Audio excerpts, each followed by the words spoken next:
This is Rob Tepper for Boxing Social. Delighted to be joined here today at BT Tower by British boxing royalty Ricky Hatton. How are you, Ricky? Great, fantastic, thank you. Yeah, brilliant.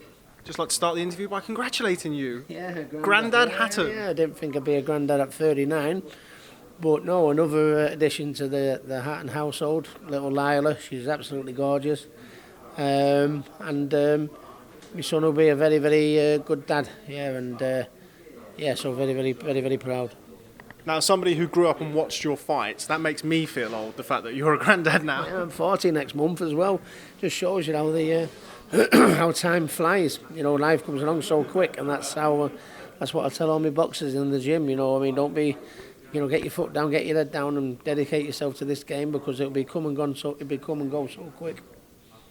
So we're here today at BT Sport Tower with your fighter, Nathan Gorman. Just tell us a little bit about how Nathan's developing in the gym. He's doing brilliant. You know, he's 13 fights unbeaten, 11 knockouts. He's developing, at a rate, at the speed of development that I couldn't have hoped for, to be honest with you.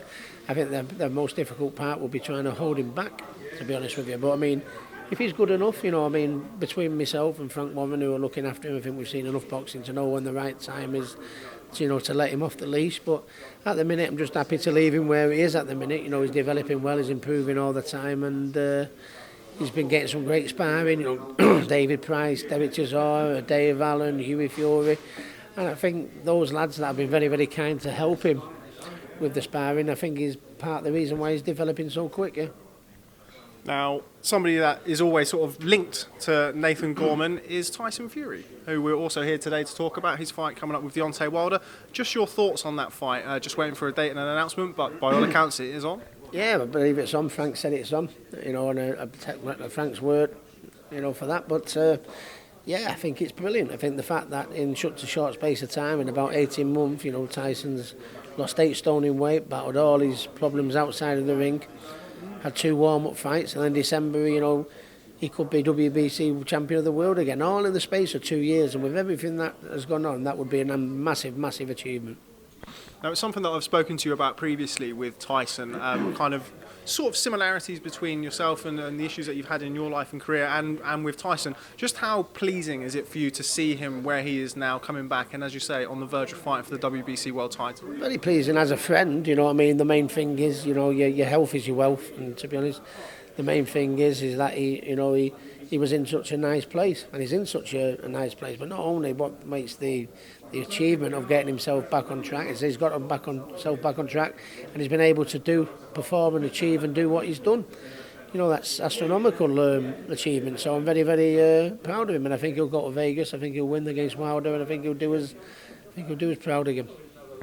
Now, some people in the boxing fraternity think that it would be too soon for him to fight Deontay Wilder. You've just said that you think that he's going to go over there and win the fight. Why do you think that? I think he's been doing loads of sparring in the gym. He's had the first fight is always the hardest when you've been through so many mental things. So he's got that out of his system now, and he's got 10 rounds under his belt. I think while he's got the desire and the hunger in him, and he's on the straight and narrow, and he's knuckling down, and he's doing all this, I think, Tyson's not the one. Tyson doesn't want 3 or 4 warm-up fights. In an ideal world, that would be the sensible thing to do. Tyson's words, not mine. He says, I'm not an athlete, 12 months of the year. He said, while he's in the gym, while he's living the life, while he's dedicated, while he's fit, while he's healthy, while he's happy, I think he's got the right rounds under his belt. He's got 10 rounds under his belt. He got the first one out of the way. He's had loads of rounds sparring against quality lads. I think getting there now, there's no better time. You're somebody who boxed in Las Vegas on numerous occasions. Do you think that'll bring out the best in Tyson Fury? Well, yeah, it's always nice. You never dream as a youngster that you're going to see your name up in lights. But he's doing everything about it. I believe he's going up to Big Bear because the altitude is different in Vegas, so he's going to go up to Big Bear and do some training there before he goes to Las Vegas.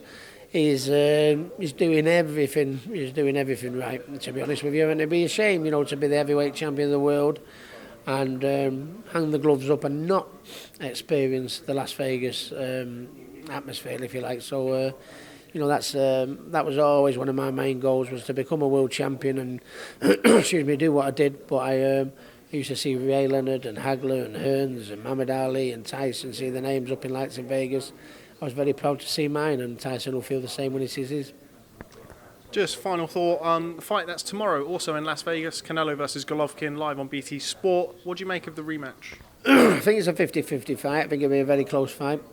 I think Alvarez has slimmed down a little bit because I think he knows a little bit, in order. Golovkin is very good at judging the distance with his feet and the range. So I think the fact that he's a little bit slimmer will make him a little bit nippier and make him a little bit more explosive in order to cover the distance, which he'll need to do with Golovkin.